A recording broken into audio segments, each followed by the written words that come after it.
तो चलिए आज हमारा जो रीजनिंग का टॉपिक है 7 नंबर में हम पहुंच गए हैं, पहेली आधारित रीजनिंग। और पहेली आप जानते होंगे, दादा दादी के ज़माने से आप पढ़ते आ रहे हैं, सुनते आ रहे हैं।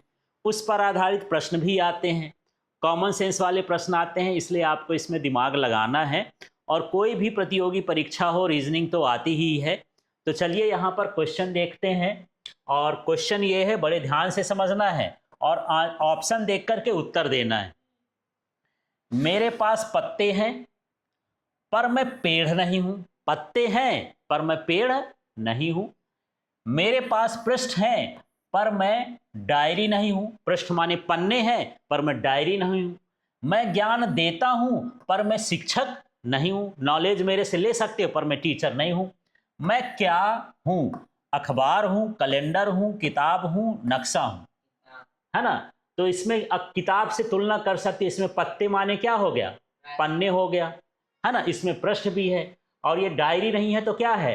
किताब है। इससे हम क्या लेते हैं? नॉलेज लेते हैं। तो इस तरह इसका उत्तर क्या हो जाएगा? किताब हो जाएगा। ठीक है, तो इस तरह से आपको समझना है और ध्यान देना है। अब मैं दूसरा प्रश्न पूछ रहा हूं और बड़े ध्यान से आप समझना। मेरा एक चेहरा है पर मैं मुस्कुरा नहीं सकता हूं। है ना? मेरे हाथ हैं पर मैं छू नहीं सकता हूं। मैं समय बताता हूं पर मुझे समय का ज्ञान नहीं है। मैं क्या हूं? अब इसको पहले मतलब समझो। चेहरा है तो चेहरा माने एक तरह की घड़ी हो गई। है ना? बोलता है मेरे हाथ हैं, माने उसमें कांटे तो हैं पर आपको पकड़ते नहीं हैं। और बताता क्या है ये? समय। पर वो खुद नहीं जानता है कि कितना समय, जो देखता है वो जानता है। तो क्या है इसका आंसर? इसका नाम क्या है? घड़ी। पर ये भी आंसर देख लेना है कुछ। ठीक है, सारे आंसर को देख करके फिर आपको अंदाज लगाना है। अब तीसरा वाला प्रश्न देखें।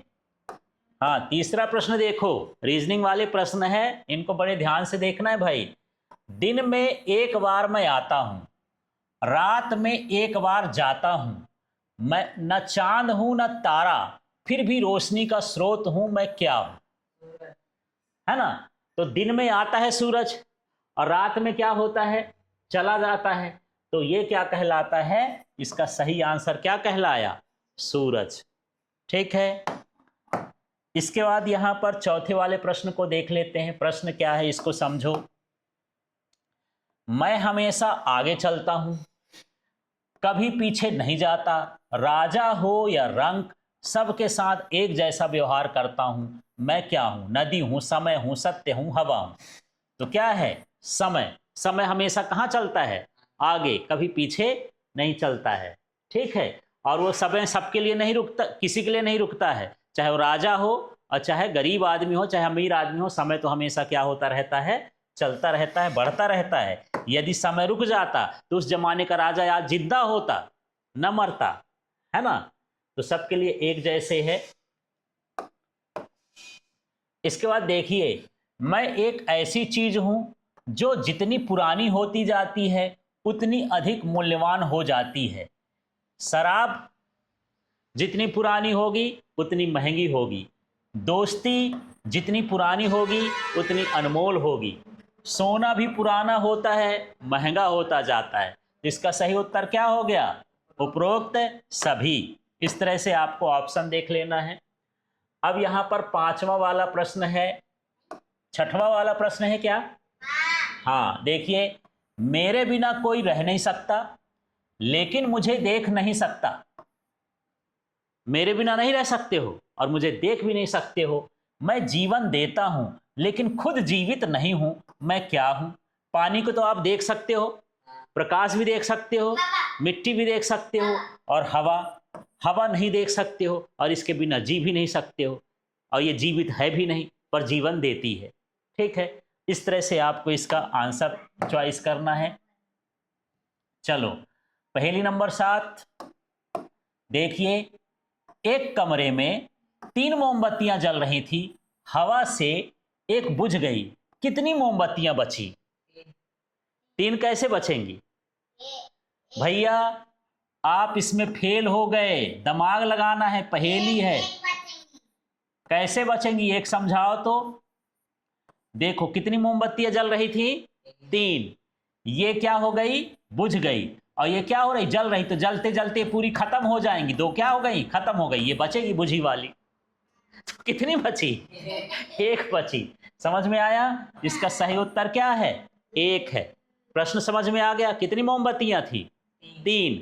3 में से 1 जो हवा से बुझ गई, जो बुझ गई वो बची रहेगी, और जो जलती रहेगी वो पिघल के तो खत्म हो जाएगी। तो कितनी बची, 1 बची। जो बुझ गई वही बचेगी।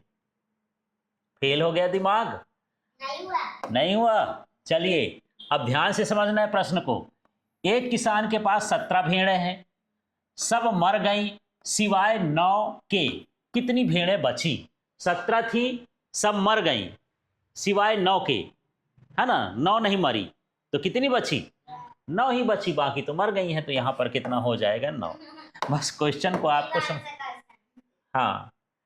अब 9वां, चलिए अब इस प्रश्न को ध्यान से देखना है।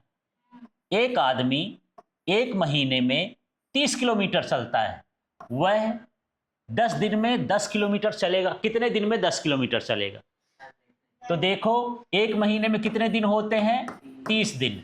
30 दिन में कितना चलता है, 30 किलोमीटर। तो 1 दिन में कितना चलेगा, 30 में 30 का भाग करोगे माने 1 किलोमीटर। तो 10 दिन में कितना चलेगा, 10 किलोमीटर। ऐसे हम करेंगे। समझ में आ गया। तो यहां पर सही आंसर कितना हो गया, 10 दिन लगेगा उसको 10 किलोमीटर चलने में। चलो मैं यहीं पर प्रश्न पढ़ता हूं, उत्तर देख लेते हो तो आप आंसर बता देते हैं। अब मुझे यहां पर बताना, बहुत होशियार बनते हो आप लोग। एक घर में 4 कोने हैं, हर कोने में 1 बिल्ली है, हर बिल्ली के सामने 3 बिल्लियां हैं। घर में कुल कितनी बिल्लियां हैं बता दो अब। 16 हैं, 12 हैं, 4 हैं, 8 हैं। कैसे 4 हैं,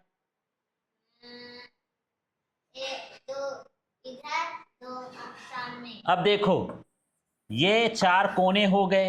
एक बिल्ली ये है, दूसरी बिल्ली ये है, तीसरी बिल्ली ये है, ये है। ये कहता है कि 4 कोने हैं, चारों कोने में 1 बिल्ली है, और हर बिल्ली के सामने 3 बिल्लियां हैं। तो देखो इसके सामने 1 2 3, इसके सामने भी 1 2 3, इसके सामने भी 1 2 3, कुल कितनी बिल्लियां हैं, 4 ही हैं, है ना। हाँ तो इसका आंसर क्या हो गया भाई, 4। समझ में आ गया। चलिए अब मैं थोड़ा सा इसका आंसर नहीं खोलता हूं, इसलिए कि आप लोग दिमाग लगाओ।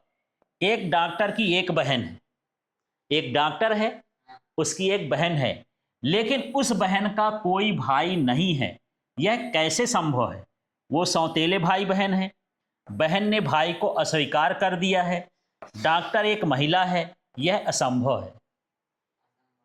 कैसे असंभव है भाई, डॉक्टर महिला नहीं हो सकती। डॉक्टर आइन थोड़ी, यहां पर अंग्रेजी में चाहे डॉक्टर महिला हो चाहे पुरुष हो, दोनों को बोलते हैं। तो ये क्या है, महिला डॉक्टर है। जब महिला डॉक्टर है तो उसकी बहन है, और उसका कोई भाई होगा, बहन बहन तो हो जाएंगे एक दूसरे के, एक दूसरे के क्या हो गई, बहन बहन। तो सही उत्तर क्या हो गया, डॉक्टर एक महिला है। ठीक है, चलो तो ये हो गया। अब हम 12 नंबर के प्रश्न में हैं। चलो 12 नंबर का प्रश्न थोड़ा दिमाग लगाना यार, बताते हैं। 30 मिनट में एक साथ 30 कपड़े सूखते हैं, तो एक कपड़े को सूखने में कितना समय लगेगा, कितना, 1 मिनट। अच्छा तो मुझे ये बताओ कि यदि 1 पाव चावल 20 मिनट पे पकता है ना, तो 100 ग्राम चावल कितने मिनट में पकेगा, उसको उतना टाइम लगेगा भैया, है ना। तो चाहे देखो एक कपड़ा सूखेगा तब भी 30 मिनट लगेगा, 30 मिनट लगता ही है एक कपड़े को सूखने में, है ना। धूप में यदि फैलाओगे तो चाहे एक ठो फैलाओ तब भी 30 मिनट लगेगा, और चाहे 30 ठो फैलाओ तब भी 30 लगेगा। समझ में, हाँ बिना 30 मिनट के ना होगा। इसका आंसर, हाँ तो क्या आंसर हो गया, 30 मिनट। फंस जाते हो, थोड़ा सा ध्यान से समझना और देखना। ये क्वेश्चन जो है रीजनिंग वाले क्वेश्चन हैं, अब इसको समझना। चलो तो ज़्यादा होशियार बनते हो। इसमें बताओ, किसी व्यक्ति को एक आंख से 1 किलोमीटर दिखाई देता है, तो उसी व्यक्ति को 2 आंख से कितना किलोमीटर दिखाई देगा? 2 किलोमीटर ना दिखाई देगा, है ना। तो चाहे एक आंख से हो तो एक ठोन दिखेगा, और चाहे 2 से हो तो 2 ही, है ना, एक ही दिखेगा। समझ में आ गया हो? तो आप देख रहे हो, एक आंख से देखोगे तो एक पापा, 2 आंख से देखोगे तो अच्छा ठीक है। चलो यहाँ पर अब देख अच्छा ठीक है, अब यहाँ पर देखना, अब इस प्रश्न को भी समझो, ध्यान से देखना। पहेली है पर रीजनिंग है, दिमाग लगाना है। एक तालाब की ओर एक व्यक्ति और उसकी 4 गाय जा रहे थे। एक व्यक्ति और उसकी 4 गाय जा रहे थे। रास्ते में पेड़ पर 5 बंदर दिखे, तो कितने लोग तालाब जा रहे थे? दिमाग लगाओ। एक तालाब की ओर एक व्यक्ति और उसकी 4 गाय जा रहे थे। रास्ते में पेड़ पर 5 बंदर दिखे, तो कितने लोग जो हैं तालाब जा रहे थे? कितने? 10 कैसे हो गए? कितने लोग में सब आ जाएंगे, जानवर वानवर सब, तो 10 हो जाएंगे। 10 कैसे हो गए भाई? बंदर जा नहीं रहे हैं, वो पेड़ पर हैं, दिखे यहाँ है पेड़ में, है ना। तो एक व्यक्ति हो गया और 4 गाय हो गई, तो कुल मिला के कितने लोग जा रहे हैं? 5 लोग जा रहे हैं, 5 प्राणी जा रहे हैं, ठीक है ना। समझे? बड़ा दिमाग लगाते हो। अब चलिए अगला प्रश्न देखते हैं। ठीक है, 15वां प्रश्न है। एक अंधे आदमी को कैंची मांगना है, कैसे मांगेगा? इशारा करेगा कैसे? कि बोलकर मांगेगा, कि कैंची के चित्र दिखाएगा, कि मुंह बनाकर मांगेगा? है ना, इशारे से नहीं भैया, क्योंकि उसका अंधा है, बौरा थोड़ी है। मुंह से तो बोल सकता है, बोल देगा कैंची दे दो। ठीक है, देखो जल्दबाजी में गड़बड़ हो जाता है, लॉजिक वाले प्रश्न है। ठीक है, अब इस प्रश्न को ध्यान से समझना। एक जहाज है जो पानी में चल रही है, उसमें हर सामान लकड़ी का है, उसमें एक मुर्गी है, वह अंडा कहाँ देगी? जहाज में, पानी में, कहीं नहीं, लकड़ी में। क्यों ना देगी? मुर्गी तो है। तो आपको समझना है, एक जहाज है, जहाज में सारा सामान लकड़ी का है, तो मुर्गी भी लकड़ी का होगी। तो जो लकड़ी की मुर्गी है वो जिंदा थोड़ी है, तो मुर्गी अंडा देगी? अंडा देगी ही नहीं, माने कभी नहीं देगी अंडा। समझे? ठीक है, चलिए अब यहां पर आपको समझना है और प्रश्न को देखना है इसका क्या है।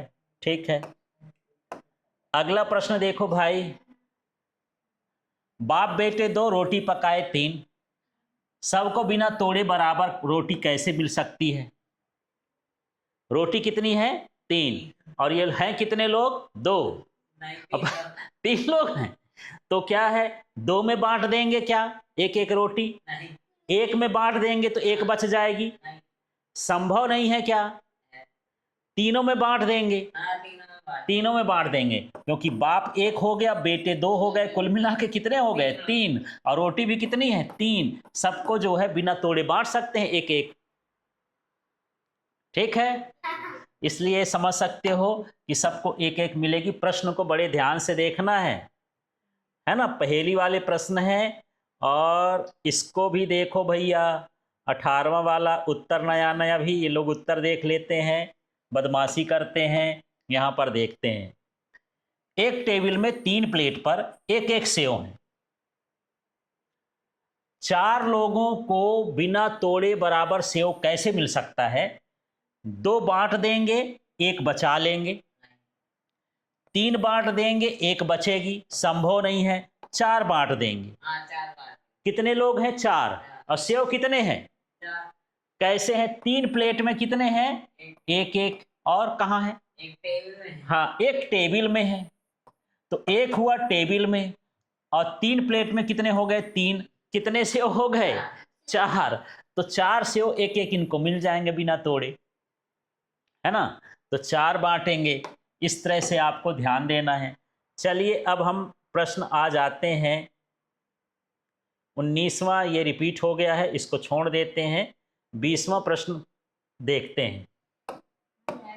ठीक है, यहां देखो, एक कमरे में 10 लोग हैं। ध्यान से समझना, एक कमरे में 10 लोग हैं, 4 लोग सो गए, कमरे में कितने लोग बचे? 10 ही बचेंगे। हाँ, तो वो कमरे से बाहर न हो गए हैं, वो सो गए हैं। तो कमरे में कितने रहेंगे? 10 के 10 ही रहेंगे। यदि ये मैं पूछता कि कितने जग रहे हैं, तब आप देते जवाब 6। ठीक है, तो इस तरह से यहाँ पर ये रीजनिंग वाले प्रश्न थे। पहेली पर आधारित भी एक आध प्रश्न जो है कॉम्पिटिटिव एग्जाम में आ जाते हैं। तो इस चैनल को आप सब्सक्राइब कर लीजिए, LK फिजिक्स ऐप को डाउनलोड कर लीजिए, इसके आपके नोट्स मिल जाएंगे, रिकॉर्डेड क्लास मिल जाएगी, और इसी तरह से आप इस चैनल से जुड़े रहें।